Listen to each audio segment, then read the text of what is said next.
El pasado mes de abril, en Nigeria, el grupo Boko Haram secuestró a más de 200 jóvenes al norte, en Chibok. Eso traía una cantidad de atención mediática muy importante y, por supuesto, en Luchadoras nos interesa mucho el tema, pero sobre todo tener un enfoque más amplio y más complejo sobre la situación de Nigeria, su situación política, social e histórica y, claro, en particular, la situación de las jóvenes. Por eso hoy estamos con la doctora Hilda Varela del Colegio de México para platicar sobre el secuestro de las chicas y también sobre Nigeria en general. Comenzamos.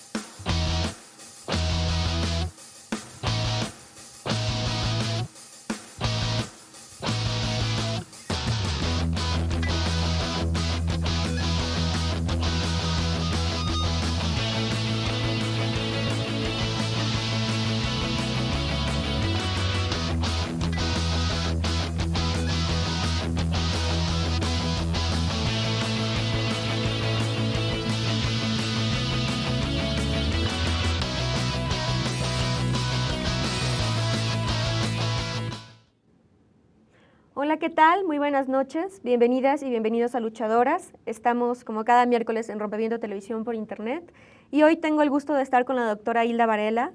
Bienvenida, doctora. Gracias, muy amable. La doctora es profesora investigadora del Centro de Estudios de Asia y África en el Colegio de México. Y bueno, eres un especialista en África, en su historia, en sus relaciones internacionales, en la política y en la vida social y cultural. Y nos parece muy relevante en Luchadoras que tenemos como un enfoque que busca salirse de las líneas tradicionales dominantes en las que se abordan las noticias, especialmente que tienen que ver con mujeres o mujeres activistas. Nos interesa complejizar el entorno que hay alrededor del secuestro de las más de 200 jóvenes adolescentes al norte de Nigeria el mes pasado, en abril. Y para eso, Hilda, bueno, quisiera comenzar preguntándote más acerca de Boko Haram, este grupo que bueno, se dice que es un grupo terrorista, que está en contra de la educación de las niñas, pero queremos que tú nos des una perspectiva más amplia de sus orígenes y de su funcionamiento actual. Obviamente, por ese tipo de organización, es una secta extremista armada. Hay muchas cosas que no quedan claras. Hay una nebulosa, en gran parte es una nebulosa que a ellos les conviene que exista, porque de alguna forma eso incrementa el temor hacia Boko Haram. Generalmente se dice que más o menos hacia 2002 empezó Boko Haram por una persona, un musulmán que quería implementar en Nigeria un islam ortodoxo, porque consideraba que el islam que estaba practicando tenía mucha influencia concretamente de culturas occidentales y en especial, por ejemplo, criticaba la educación occidental. Entonces Boko Haram, en principio, en 2009 lanza su primer ataque armado en contra de un puesto de policía y se dice, aquí es donde entramos, por ejemplo, en toda la serie de mitos, la nebulosa que existe, se dice que el fundador, Yusuf, habría muerto en esa ocasión. Realmente no sabemos si murió o no en esa ocasión. Ese fue el primer acto armado que tuvo Boko Haram. Posteriormente ya empieza una acción masiva en la parte noreste y después norcentral de Nigeria. Aquí yo creo que es importante señalar dos aspectos que vale la pena subrayar. Por un lado, en realidad el grupo no se llama Boko Haram. Generalmente lo que se atribuye es que la gente le llama Boko Haram. Boko Haram son dos vocablos. Boko es lengua hausa y quiere decir extranjero, occidental, en fin, ¿no? Y también se vincula con libro. Y haram es una derivación del árabe que quiere decir prohibición. Entonces, bueno, para ellos uno de los aspectos fundamentales es ir en contra de precisamente la educación occidental, porque ellos consideran que eso aparta a la gente precisamente de las convicciones de la ética, de las leyes islámicas, que es lo que ellos pregonan. Y digamos que su primer objetivo ha sido atacar la educación occidental, pero en realidad el objetivo que ellos pretenden es crear un Estado musulmán en todo Nigeria. Cuéntanos un poco de justo la composición religiosa de los habitantes de Nigeria, que además es muy diversa porque también la diversidad étnica es importante en Nigeria. En Nigeria manejar cifras siempre es delicado, porque hay muchos intereses ahí en juego, pero se supone que aproximadamente el 50% de la población es musulmana, sobre todo en la parte norte del país. También hay cierto porcentaje de población cristiana, diferentes religiones cristianas, y hay también una parte de la población que practica religiones tradicionales. Entonces, bueno, podríamos decir que hay una multitud de tradiciones en cuanto a visiones religiosas, en fin, ¿no? Y también otra cosa que es importante tomar en cuenta, una gran pluralidad étnica, una de las pluralidades étnicas más importantes del mundo, y por lo tanto cada grupo tiene su propia lengua, aunque el inglés es la lengua oficial, y destacan generalmente cuando uno habla de Nigeria 4 grupos étnicos por su peso en la historia y porque numéricamente son importantes, pero hay una cantidad impresionante de pequeños grupos étnicos.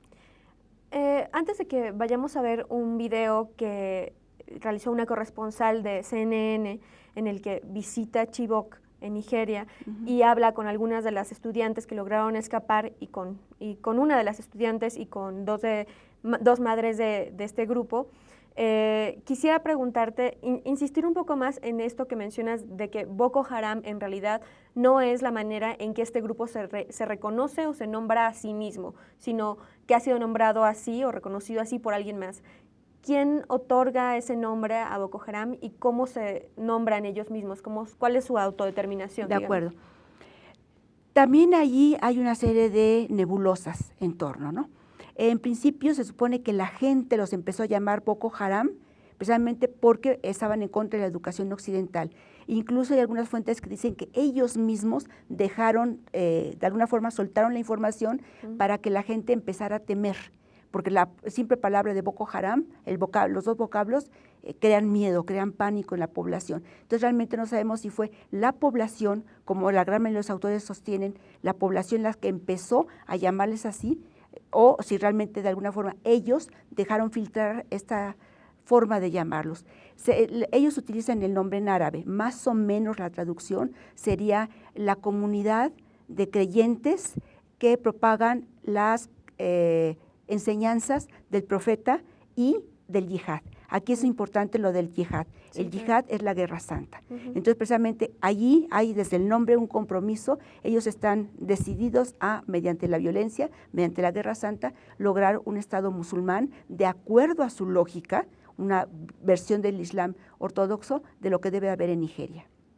Muy bien, pues muchas gracias por estas claridades en medio de estas pues también inconsistencias que puede haber en la comprensión del grupo mismo. Vamos a ver este video, es una corresponsal de CNN que estuvo directamente en el norte de Nigeria, en Chibok, y recaba estos testimonios. Después de pasar puestos militares de control, recorrimos un camino que muy pocos se animan a transitar. Los ataques del grupo islamista Boko Haram son constantes en esta parte de Nigeria, pero lo que sucedió en Chibok puso al mundo en alerta. Aquí, en estas habitaciones, es donde las niñas estaban durmiendo cuando un grupo de hombres armados, que ellas describieron con uniformes militares, llegaron y les dijeron que habían llegado para protegerlas. Las niñas comenzaron a reunirse en el patio como les ordenaron. No descubrieron quiénes eran hasta cuando ya era demasiado tarde. Dijeron, vayan a ese vehículo. Esta niña consiguió escapar. Ella tiene demasiado miedo como para volver a la escuela. Tiene miedo de mostrar su rostro. Camiones grandes. ¿Camiones grandes? Sí. ¿Vinieron en camiones? Sí. ¿Uno o más? 7. 7 camiones. Sí. Camiones, motocicletas. Los residentes de este lugar nos dijeron que esta incursión fue efectivamente una casa de víctimas para Boko Haram. Más de 200 niñas fueron arrastradas de sus camas para ser vendidas. Un mensaje de que los decretos del grupo sobre educación femenina deben ser respetados, pero también una manera para estos hombres armados de hacer dinero con niñas aterrorizadas. Si es en Chibok, nunca volveré. Nunca volverás a la escuela. Sí. Porque te dieron miedo. Sí. Antes de irse, los extremistas destruyeron todo lo que pudieron.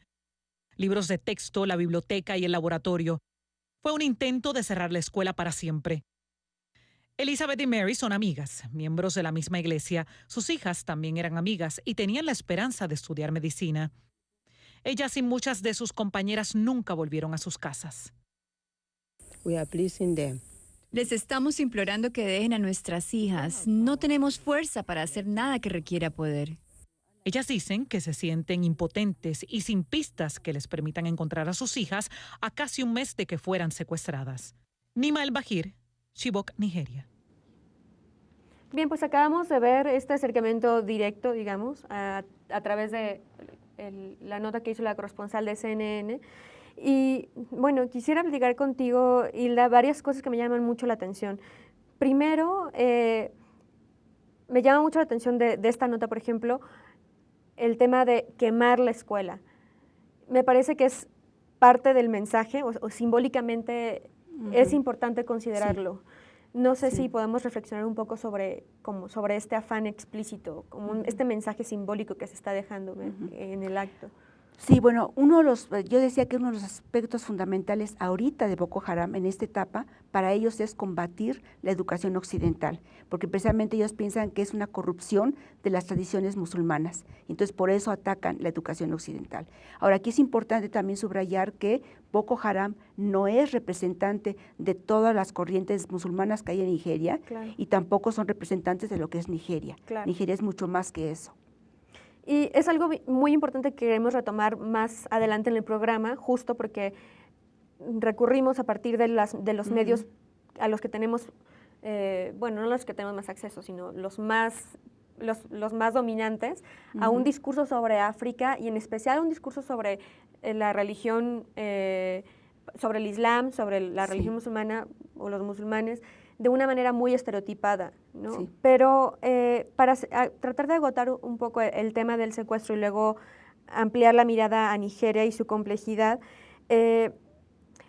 ¿por qué este tema adquirió este nivel de repercusión internacional cuando, bueno, tú has ya comentado en otras entrevistas que Boko Haram ha secuestrado a grupos de mujeres anteriormente con fines de hacer un intercambio de prisioneros, como lo que se pretende ahora?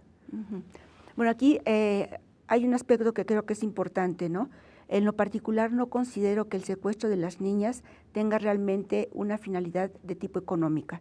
Tiene, en mi opinión, fundamentalmente una finalidad política, un impacto muy fuerte. ¿Por qué se empieza a propagar? Bueno, si vemos Boko Haram, se le atribuyen por lo menos 4,000 muertes en Nigeria, y sin embargo nadie hablaba de Boko Haram. Sí, claro. ¿No? E incluso pusieron una bomba en la sede de Naciones Unidas, en la oficina de Naciones Unidas, en la capital, en Abuya. Han atacado, originalmente ellos atacaban solamente a musulmanes que pensaban que no eran ortodoxos, que de alguna forma estaban llevando mal el Islam, ¿no? Y posteriormente, digamos, de alguna forma, la novedad es cuando empiezan a atacar también a cristianos y la finalidad es ir en contra de la educación occidental, como dije, ¿no? Pero aquí lo importante es que, ¿por qué llama la atención el secuestro de las niñas? La noticia empezó a llamar la atención, creo que tenían 2 semanas de secuestrar a las niñas, cuando el presidente de Estados Unidos y la esposa del presidente obviamente apadrinaron la causa de salvar a estas niñas, cosa que a mí me parece muy importante. Sí. Si no hubiera hablado el presidente de Estados Unidos de estas niñas, probablemente nadie estaría hablando de estas niñas. Pero aquí el problema es que es necesario que una persona importante como el presidente de Estados Unidos hable para que la gente voltee la cara y vea qué es lo que está pasando concretamente en Nigeria, ¿no? Entonces, bueno, yo creo que aquí también el aspecto de las niñas, se ha hablado mucho del sufrimiento de los padres, es indudable que debe ser terrible el sufrimiento de los padres, pero el de las niñas también. Además son niñas que ojalá que sean rescatadas, pero si son rescatadas son niñas que van a estar marcadas socialmente, porque estuvieron en manos de un grupo, no sabemos realmente qué les pueda estar pasando a las pobres niñas, y son niñas que socialmente dentro de Nigeria van a quedar marcadas. Bien, pues muchas gracias, Hilda. Vamos a hacer un primer corte, vamos a hacer un corte en Luchadoras. Estamos con Hilda Varela hablando del secuestro de más de 200 jóvenes al norte de Nigeria, en Chibok. Regresamos.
Estamos de regreso en Luchadoras con la doctora Hilda Varela, platicando acerca del secuestro de más de 200 jóvenes al norte de Nigeria y por supuesto nos sumamos al llamado de que sean liberadas, de que regresen a sus lugares de origen. Esperemos que de la manera más sana y más pronta posible. Hilda, yo quisiera preguntarte acerca de la relación que existe o que podría existir entre Boko Haram y otros eventos similares que han pasado en otros lugares del mundo que de alguna manera deben tener alguna relación. No me refiero tal vez a una red internacional organizada, sino tal vez a un momento político y religioso que estamos viviendo especialmente en esta parte del mundo, que por ejemplo en Pakistán los ataques de los talibanes contra Malala Yousafzai, esta joven que tuvo que huir al Reino Unido, me parecen también como que son grupos que cargan un mensaje similar. ¿Tú qué opinas? Sí, yo creo que aquí hay que hacer referencia primero a un punto, la composición de Boko Haram. Boko Haram en principio empezó a reclutar gente entre personas pobres, casi siempre jóvenes, desempleados, en una región que no se caracteriza por su riqueza, y de alguna forma se hizo el estereotipo de Boko Haram fundamentalmente con esta clase de gente. Pero indudablemente por el tipo de acciones que lleva a cabo Boko Haram nos demuestra que tiene capacidad, tiene cuadros medios o superiores probablemente, tiene capacidad para activar bombas, por ejemplo, sí, para dirigir operaciones en gran escala. Boko Haram, ellos afirman que ellos tienen nexos. Por un lado dicen que ellos tuvieron nexos con los talibanes. Por otro lado, ellos afirman que tienen nexos también con Al-Qaeda. Otra cosa que también afirman es que tienen nexos con dos grupos que son importantes también con actos violentos dentro del continente africano. Uno llamado Al-Qaeda del Magreb Islámico, que opera en la parte norte, sobre todo en la parte del desierto, del norte de África y en parte de África Occidental. El otro grupo que ellos reclaman también tener algún tipo de relación estrecha es con Al-Shabaab, que opera en Somalia. Ellos dicen que sus militantes han sido entrenados en diferentes partes del mundo. Por ejemplo, según Boko Haram, sus militantes han sido entrenados en Pakistán, efectivamente, en Afganistán, incluso ellos dicen que en Argelia, obviamente en la parte sur de Argelia, e incluso dicen que en Mauritania. Aquí no podemos saber, obviamente, ellos pueden decir precisamente para tratar de que crezca el temor y que crezca el temor ante ellos pueden difundir ese tipo de ideas, ¿no? Nosotros no ponemos, es muy difícil que alguien demuestre que efectivamente tienen lazos estrechos con ese tipo de organizaciones, es muy difícil. Comentaste que se asocia a los integrantes de este grupo con población que ha estado en situaciones de pobreza, por ejemplo. Y eso me parece como la entrada pues adecuada o perfecta para hablar de la situación de Nigeria en términos generales. Hay algunos datos, por ejemplo, que me llaman mucho la atención. Para empezar, que es uno de los países, si no es que el país más poblado de África, con alrededor de 160 millones de personas. Y sí, bueno, hay otros datos en los que podemos profundizar después, pero ¿nos puedes como ayudar a elaborar como un mapa actual de Nigeria, teniendo en cuenta todas estas complejidades? A Nigeria se le ha llamado el gigante de África. Nigeria tenía una historia muy compleja, fue una colonia británica, y digo colonia para sintetizar porque en realidad la situación fue un poco más compleja. Pero lo que es importante señalar es que las fronteras actuales son producto de la colonización, son totalmente arbitrarias. Claro. Esto implicó que grupos étnicos muy importantes quedaran divididos entre 2 o 3 países y que al mismo tiempo grupos que históricamente habían sido rivales quedaran insertos en un mismo país. Y aquí cuando digo que eran rivales, no quiere decir que los africanos sean violentos, sencillamente el conflicto es una constante en las relaciones humanas en cualquier parte del mundo. Entonces, bueno, es una creación colonial, precisamente por la diversidad tanto étnica como, que creo que es muy importante, de desarrollo desigual que existe en Nigeria. Llegó un momento en donde el colonialismo británico, más o menos en la Primera Guerra Mundial, decidió crear una federación, convertir a Nigeria en una federación. Y allí obviamente se acentuaron los problemas porque había el predominio de los grupos norteños musulmanes con una gran tradición, con organizaciones estamentales muy importantes antes de la invasión colonial. En cambio, en la parte sur hay grupos étnicos que tienen un desarrollo relativamente distinto, digamos, inferior a los los grupos norteños. Nigeria logra su independencia en octubre de 1960 y en 1966 tiene lugar el primer golpe de Estado. En enero del 66 tiene lugar el primer golpe de Estado.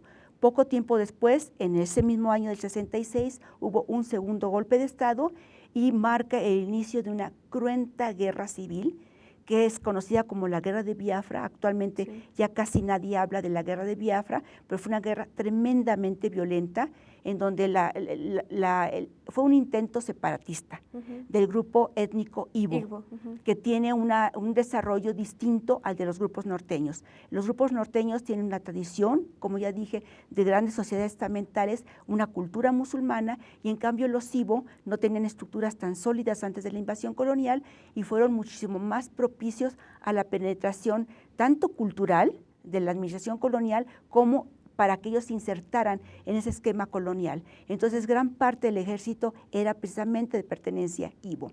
Entonces, hay esta terrible etapa de la guerra civil, de la guerra de Biafra. 66 termina a principios de los 70.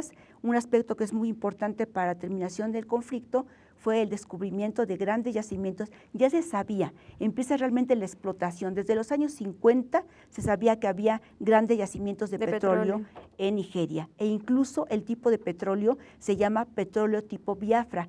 Es un petróleo muy diáfano, por lo tanto la producción sale muy barata, porque es casi diáfano, muy limpio y además sumamente abundante. A partir de los 70, con el fin de la guerra civil, empieza una etapa de inestabilidad política bastante pronunciada en Nigeria. Hay más golpes de Estado, obviamente de carácter militar, donde hay un deterioro notable tanto de las condiciones de vida de la gente como de la propia situación política y económica del país.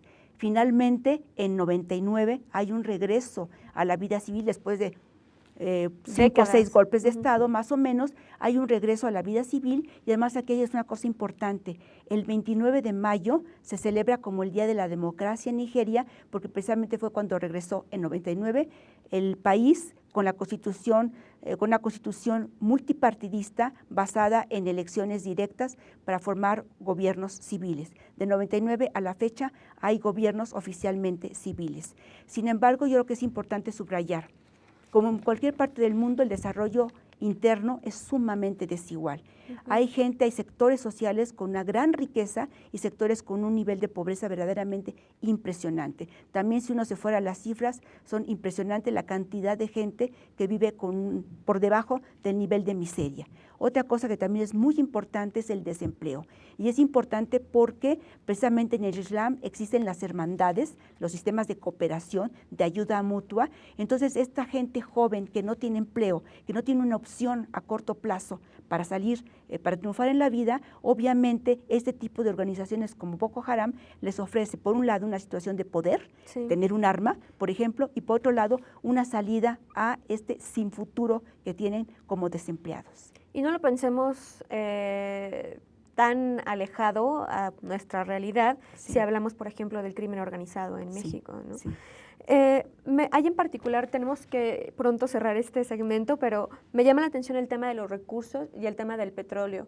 Y va por ahí a una línea que dejamos suelta hace rato en el primer segmento, que tiene que ver con el rol de Estados Unidos en atraer la atención a esto. Porque yo hace 2 días leí en Al Jazeera una nota que me llamó mucho la atención, que decía que el gobierno norteamericano ya había desplegado drones y aviones de espionaje para tratar de localizar a las jóvenes y a Boko Haram. Entonces, creo que al final de cuentas Nigeria está al centro de una disputa probablemente, y no sé si mi visión es como muy complotista o... No, yo creo que es correcto porque, por ejemplo, Nigeria, la zona petrolera está en la parte sur del país, la parte que tenía un menor desarrollo y que generalmente está habitada por grupos étnicos minoritarios. Y ha sido una industria extractiva fuertemente contaminante, impresionantemente contaminante. Era una región, es una región donde hay ríos, Sí, y el delta del había Níger. delta del Níger, exactamente, del río Níger. Entonces, bueno, los pescadores obviamente perdieron su fuerte de trabajo porque la zona quedó tremendamente contaminada.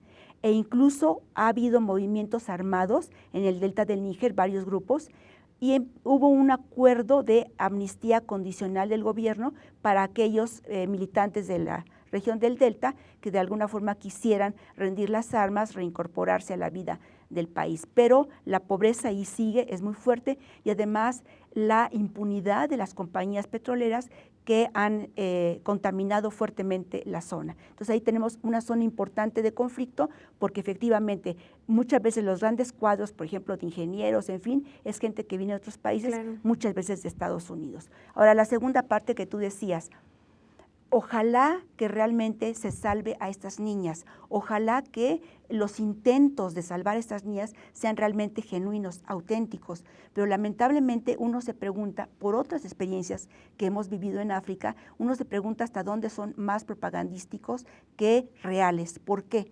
Porque Boko Haram se mueve en una zona relativamente amplia, que para una persona que no es de la zona no es fácil moverse, no la conoce. Por un lado tiene una zona selvática, por otro lado opera en la frontera con Chad, donde está el lago Chad, y fácilmente pueden pasar a Chad, y también opera en la zona fronteriza con la parte norte de Camerún.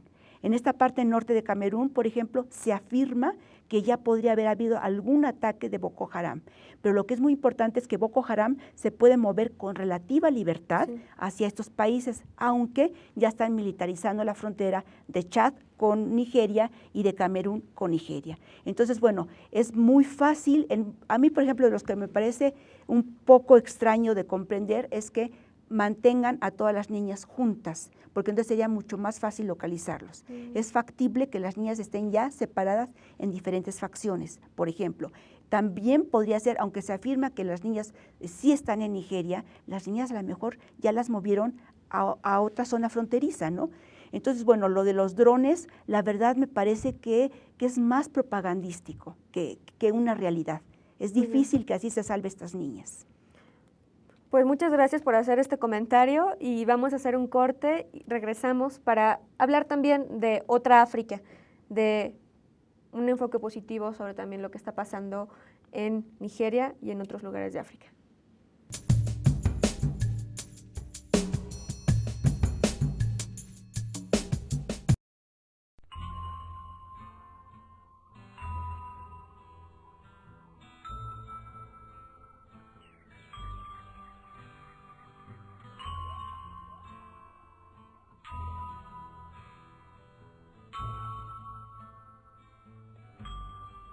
Whenever I wake up, try and take the shape up, turn into the whole wide world I made up.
Estamos de regreso en Luchadoras y justo por establecer como un enlace entre la situación concreta de las jóvenes que permanecen secuestradas por Boko Haram y la situación generalizada, que seguramente es muy diversa también, de las mujeres en Nigeria, pues yo quisiera como resaltar algunos datos que llaman la atención en relación a la situación de las mujeres en Nigeria, y después tratar de ampliar el panorama a partir del conocimiento que tú tienes sobre las relaciones de género o el género en toda la región del África subsahariana, ¿no? Que es mucho más amplia que Nigeria solamente. Pero, por ejemplo, me llamaba la atención que el 14% de muertes maternas en el mundo son en Nigeria, por ejemplo. Que hay una grave problemática de los matrimonios de mujeres, de chicas muy jóvenes, de niñas prácticamente, y bueno, los niveles de violencia también. También hay grandes disparidades entre el norte y el sur, que es algo que ya veníamos platicando, pero en relación, por ejemplo, a la educación de las niñas. El sur registra, de acuerdo a algunos informes que estuvimos revisando con información de la encuesta demográfica de salud de Nigeria, que al sur hay índices más altos de alfabetización que en el norte, por ejemplo. Y recordemos que en el norte es donde está sucediendo toda esta situación de Boko Haram. Entonces, más bien, pues quisiera que reflexionáramos juntas acerca de esto, de la situación de los derechos humanos de las mujeres y de las relaciones de género en general en esta parte de África. Yo creo que aquí es importante recordar que en la parte sur predominan religiones cristianas y religiones tradicionales africanas. Entonces, por lo tanto, la gente es más propicia, por ejemplo, a que las niñas vayan a la escuela. En cambio, en la parte norte, predominantemente musulmana, hay obviamente una idea distinta de lo que debe ser la mujer. Obviamente hay un Islam ortodoxo que considera que la mujer no debe ser ni siquiera alfabetizada, y hay otros que son un poco más abiertos, o bastante más abiertos, en donde sí están de acuerdo con que las niñas vayan a la escuela. Eso de alguna forma explicaría esa diferencia. Ahora, para hablar de las mujeres, desde los años 70 hubo un artículo que hasta la fecha es importante para los que trabajamos África, en donde hablaba de la invisibilidad de las mujeres. Generalmente cuando se habla de África en general, y en el particular aquí de Nigeria, se habla de hombres, nunca de mujeres. Y las mujeres han tenido y tienen un papel muy importante. Efectivamente, lamentablemente, las niñas suelen ser casadas muy jóvenes, demasiado jóvenes, incluso ni siquiera se les pregunta su voluntad, pero simultáneamente hay otra parte que no se ve, y es organizaciones de mujeres en la propia Nigeria. Son mujeres muy combativas, muy valientes, porque en ese tipo de condiciones enfrentarse a este tipo de patriarcado no es fácil, pero también tenemos que tomar en cuenta esa visión de mujeres combativas, de acuerdo a su propia realidad, que precisamente están en contra de esta invisibilidad de las mujeres. Y que, bueno, las hemos visto también en reportajes salir a protestar en las calles, ¿no? Sí, bueno, aquí yo creo que también es importante separar un poquito, ¿no? Muchas veces cuando uno ve los reportajes, la forma en que están vestidas implicaría que es gente probablemente de clase media alta. Y aquí, por ejemplo, hay un detalle interesante. El jefe de Estado actual es del sur y es cristiano. Y días antes de que Obama hablara del secuestro de las niñas, la esposa del presidente públicamente negó que hubiese habido ese secuestro de las niñas. Entonces, bueno, aquí nos da una interpretación, nos permite interpretar un hecho real. De alguna forma, las niñas que fueron secuestradas no pertenecen a la élite económica y política del país y por lo tanto son mucho más ignoradas. Y es muchas veces esas mujeres que están saliendo a protestar y que uno las ve por el tipo de atuendos que no pertenecen a la población común y corriente, pues hasta dónde son un poco también campañas propagandísticas para hacer creer que el gobierno está participando. Para mí lo importante es cuando realmente son los familiares de las niñas o la gente de sus comunidades la que protesta. Y ahí vemos una enorme diferencia, ¿no? En cuanto a la forma de vestirse, incluso en cuanto a la forma de hablar, etcétera, etcétera. Entonces, para mí sería muchísimo más importante eso, las familias y las madres que están luchando por que regresen sus niñas. Para hablar un poco acerca de cómo hemos configurado una mirada estereotipada y que podríamos decir incluso hasta colonial de África no solo desde México, pero sí desde México, muy influenciados, por ejemplo, por la percepción de Estados Unidos o de otros países europeos, o de lo que se tiende a llamar como Occidente, de la mirada occidental. Quisiera que retomáramos un poco algo que comentaste hace rato, que es cómo se obliga en una nación a convivir o a asumirse como parte de un mismo todo, a grupos que en realidad son muy distintos. Y mencionabas que hay más de un centenar de grupos étnicos en Nigeria. Esta ficción de los estados-nación, que, bueno, por decirlo de alguna manera, en realidad es algo que también sucede en otras partes de África y que también ha llevado a conflictos muy importantes, a genocidio, y que pienso que es lo que sucedió en Ruanda y lo que está sucediendo ahora en la República Centroafricana, por ejemplo. ¿Cuál es tu valoración sobre pues sí, esta Bueno, efectivamente, prácticamente en toda África, las fronteras que tenemos hoy en día son heredadas de la colonia. Solamente tendríamos 2 excepciones, que sería Sudán del Sur, de reciente independencia en el 2011, y el caso de Eritrea, que es también un caso sumamente aparte, muy distinto, en la parte norte de Etiopía, ¿no? Entonces, bueno, efectivamente, cuando se habla de África, lamentablemente se habla cosas malas, nunca se habla de aspectos positivos. Hay una gran pluralidad étnica, cultural e histórica. Y generalmente cuando se habla de la pluralidad étnica se le maneja con un sentido negativo. No necesariamente tiene que ser negativo, porque precisamente la pluralidad étnica le puede dar una gran riqueza cultural a este tipo de países. Pero efectivamente, como son fronteras heredadas de la colonización, en gran parte han sido fenómenos artificiales. Y cuando logran la independencia de estos países africanos, de la noche a la mañana ellos se ven en la necesidad de crear algo nuevo, un Estado, pero no había una práctica interna democrática. Y sabemos, los mexicanos sabemos perfectamente bien que la democracia no se aprende en libros, la democracia se aprende en la práctica. Entonces, a los países africanos, cuando empezaron a lograr su independencia, se les exigía que fueran democráticos, pero la colonización fue eminentemente antidemocrática, represiva, violenta. Entonces, ¿qué era lo que había aprendido la élite interna? Que la violencia paga. Por lo tanto, bueno, lo lógico es que ellos trataran de alguna forma de reproducir ese tipo de esquemas y se alejaran de la democracia. Pero algo que tú decías muy importante, la visión que tenemos de África. Hay un filósofo africano, Mudimbe, una persona que afortunadamente todavía está activo intelectualmente. Mudimbe, él, un estudio muy erudito, demuestra cómo este imaginario occidental en torno a África se empieza a gestar desde la época de los griegos, de la Grecia clásica, en donde se considera, por un lado, el hombre, aquí, no el ser, sino el hombre ideal, lo que es el europeo. Y la antítesis del hombre ideal serían los africanos. Y desde ahí se van gestando una serie de mitos. Además, había un enorme desconocimiento de África, y lo sigue habiendo. Entonces, bueno, el desconocimiento da paso a los mitos, alberga los mitos. Pero por otro lado, el hecho de que hubiese mitos pensando que los africanos, que la gente negra era inferior, de alguna forma, entre comillas, justificó primero la esclavitud y después justificó la colonización. Y hoy en día sigue justificando la marginación. Entonces, cuando pensamos en África, pensamos que siempre es algo malo, negativo, pero en África hay procesos extraordinarios, sencillamente toda la ola de democratizaciones que casi todo el continente está registrando, de eso nadie habla. Entonces, bueno, yo creo que también tendríamos que ver esa otra mirada de África, el África positiva, el África que está creciendo, que está luchando. Y justo vamos a hacer ahora una pausa para regresar y escuchar uno de los testimonios de una mujer africana joven, literata, Chimamanda Ngozi, que es apasionante verdaderamente.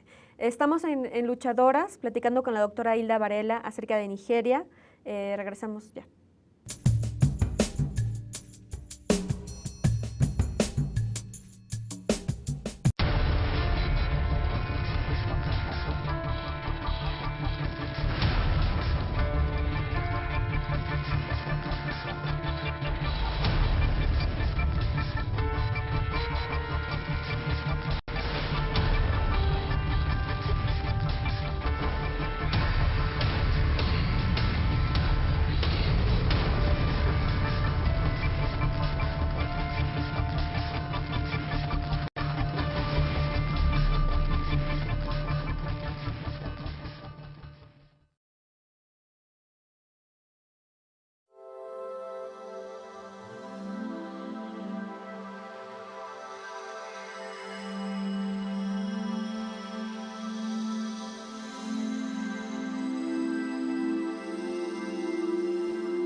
Estamos de regreso en Luchadoras y el día de hoy hemos estado platicando con la doctora Hilda Varela en una charla, pues en realidad muy apasionada y de profundo conocimiento sobre África, pero en especial sobre Nigeria. Y estamos platicando justo de cómo se ha configurado una mirada, pues, colonial que solo presta atención tal vez de los momentos coyunturales y no conoce en profundidad qué es lo que está sucediendo en términos positivos en África. Y justo, bueno, demos paso directamente a ver a Chimamanda Ngozi. Ella es una escritora, es nigeriana y me parece que es Igbo, o tiene pues ascendencia Igbo. Bueno, ha escrito muchas novelas que vamos a escucharla y después seguimos platicando, pero en este pequeño video ella nos habla del peligro de que exista una sola historia, justo el tema del que estamos platicando. My roommate had a single story of Africa, a single story of catastrophe. In this single story, there was no possibility of Africans being similar to her in any way, no possibility of feelings more complex than pity, no possibility of a connection as human equals. I must say that before I went to the US, I didn't consciously identify as African. But in the US, whenever Africa came up, people turned to me, never mind that I knew nothing about places like Namibia. But I did come to embrace this new identity, and in many ways I think of myself now as African, although I still get quite irritable when Africa is referred to as a country, the most recent example being my otherwise wonderful flight from Lagos 2 days ago, in which there was an announcement on the Virgin flight about their charity walk in India, Africa, and other countries. So after I had spent some years in the US as an African, I began to understand my roommate's response to me. If I had not grown up in Nigeria, and if all I knew about Africa were from popular images, I too would think that Africa was a place of beautiful landscapes, beautiful animals, and incomprehensible people fighting senseless wars, dying of poverty and AIDS, unable to speak for themselves, and waiting to be saved by a kind white foreigner. Pues bueno, aquí acabamos de escuchar como realmente una reflexión brillante sobre esto, cómo se han configurado las concepciones sobre no solamente un país, sino todo un continente, ¿no? Desde una mirada muy reduccionista. Estos son efectos o resabios de la colonización y un profundo racismo, ¿no? Que sigue predominando. Pero ¿cuáles son realmente las fuentes que tenemos para acceder a la vastedad y diversidad cultural y toda la riqueza que existe en África? ¿Cómo nos llega aquí a México? Es muy complicado. Sí, es muy complicado. Lamentablemente la información que tenemos de África generalmente nos llega por los medios masivos de información occidentales, obviamente. Entonces, efectivamente, nos transmiten esta imagen, este imaginario occidental, en donde todo lo que sucede en África es negativo. Pero de todas formas hay fuentes donde uno puede de alguna forma nutrirse y encontrar realmente la otra cara de África, y esa cara que para Occidente pareciera que no existe. Desde los años 90 empezaron a surgir movimientos en favor de un cambio político favorable para la población, y esto, por ejemplo, creó nuevos espacios, obviamente para la participación política, pero además demostró una faceta nueva en cuanto a las mujeres.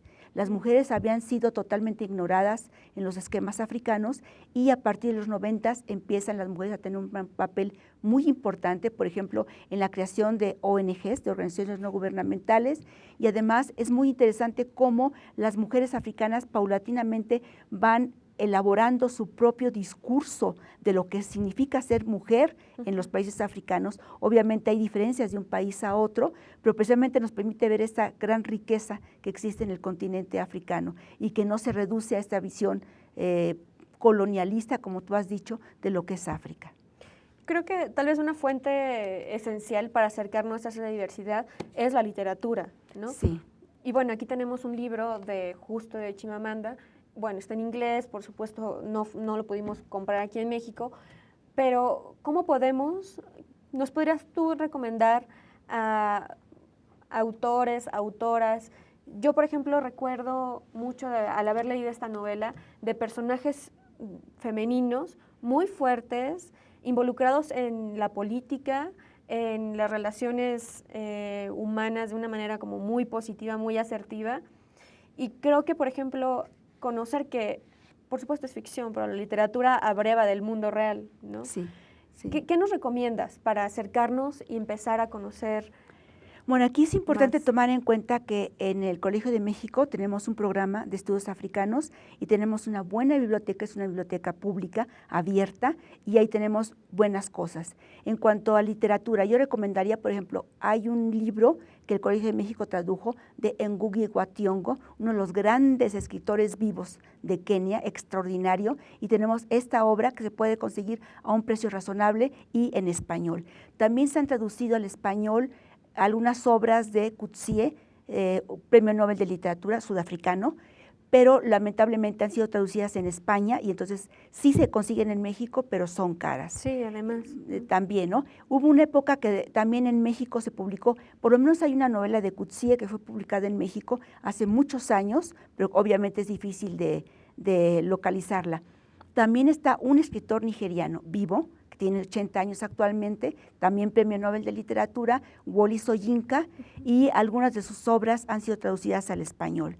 En lo particular, yo mencionaría, hay un libro que es un testimonio vivencial, que se llama, la traducción al español le pusieron El hombre ha muerto, y es su propio relato de cómo él vivió la guerra de Biafra, siendo yoruba, de un grupo dominante y estando totalmente en contra de la matanza que implicaba la guerra civil. Y así podría yo mencionar también otra escritora sudafricana muy importante que también ha sido traducida al español porque ha adquirido fama internacional, es, perdón, se me olvidó ahorita el nombre, también es Nobel de Literatura. ¿Doris Lessing? No, Doris Lessing es inglesa, era inglesa, ya murió. Doris Lessing vivió muchos años en África, pero solamente una parte de su literatura abarca África, lo demás son vivencias de Gordimer.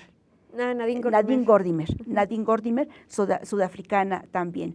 Hay otro tipo, hay muchísimos autores en África, pero lamentablemente muchos no son conocidos. Ahorita se me va el nombre, hay una autora ganesa extraordinaria, sus novelas son muy cortas, son muy fuertes. Obviamente también de Nigeria habría que mencionar pues uno de los grandes pilares de la literatura africana, que es Chinua Achebe, Claro. que lamentablemente falleció el año pasado, y su muerte significó una pérdida para el continente. No solamente fue un gran escritor, sino que además era un hombre que siempre estaba en contra de la penetración extranjera, de las injusticias. Fue uno de los pocos hombres africanos que habló en contra de la creación de un cuerpo militar por parte de Estados Unidos que se llama AFRICACOM. Entonces, bueno, fue de las pocas voces que además tenía eco a nivel internacional. Entonces, bueno, habría muchísimos, podríamos hablar de Sí. muchísimos autores africanos, Espero no que hayan solamente estado anotando literatos, todas las... sino no solamente literatos, sino también hay filósofos. Bueno, músicos. Hay músicos, ¿no? exacto, son extraordinarios. Y en realidad también en las Américas abrevamos de las tradiciones y la herencia musical africana, por supuesto, ¿no? Claro. Bueno, ¿te parece? Estamos llegando prácticamente al final. Creo que tenemos que hacer en realidad como una estrategia para contrarrestar como estas dinámicas de poder que también reducen nuestras visiones del mundo, ¿no? Y que nos impiden o hacen que no existan las vías de comunicación para que tengamos acceso a toda esta riqueza y diversidad cultural que podríamos conocer también perfectamente, como la literatura norteamericana o europea, ¿no? Hay que pensar en algo. Está ahí la biblioteca del Colegio de México, también seguramente hay cosas en las librerías. ¿Te parece que hacemos un pequeño juego de palabras para cerrar? Vamos a ver qué pasa. ¿Qué piensas, Hilda, cuando digo poder? Lucha, Colonización, lucha. etnia, Riqueza cultural, religiones, individualidades. islam, Una religión como cualquier otra. racismo Sudáfrica, y África. maravilla. Pues hemos tenido el gusto de platicar contigo sobre una situación desafortunada, pero que nos ha llevado a repensar cómo nos acercamos en general al conocimiento sobre Nigeria, pero en África. Y pues ha sido una charla muy apasionada. Yo quisiera preguntarte para cerrar, ¿qué es lo que tú más disfrutas, que es obvio que lo haces, sobre conocer la historia, la economía, la vida, la diversidad de África como continente en general. ¿Qué es lo que más disfruto? Yo creo que lo que más disfruto es cuando tengo la oportunidad de estar en África, porque obviamente uno en los libros adquiere un conocimiento, digamos, en principio académico, en fin, ¿no?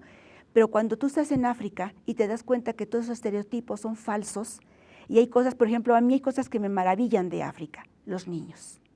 Entonces, cuando dicen que es un continente sin futuro, y uno ve esos niños, esas caritas, esas sonrisas, o por ejemplo las mujeres suelen ser muy colaboradoras, eso es impresionante cómo a corto plazo, cuando he tenido la oportunidad de estar en África, a corto plazo tienes un cierto núcleo de mujeres que son un poco tus amigas, tus hermanas, que te cuidan, que te apapachan, que eso, por ejemplo, es verdaderamente extraordinario. Esa vivencia, además, se habla mucho de la belleza física del continente africano, que indudablemente es cierto, ¿no?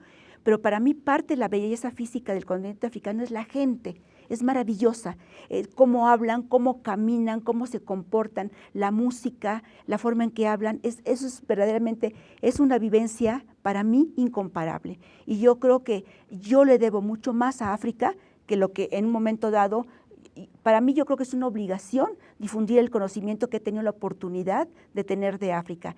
Pero a mí, África me ha dado tanto que yo creo que si pasara yo 100 años, que obviamente no pienso vivir tantos años, hablando de África, ni así yo retribuiría esa riqueza, esa vivencia humana que me ha dado el continente africano. Yo diría, en gran parte, gracias a los pueblos africanos, se ha despertado más o menos, digamos, mi sensibilidad para entender nuestras culturas indígenas en el continente americano y además para aprender a distinguir bellezas distintas. Sí. Yo creo que eso es extraordinario y eso es África.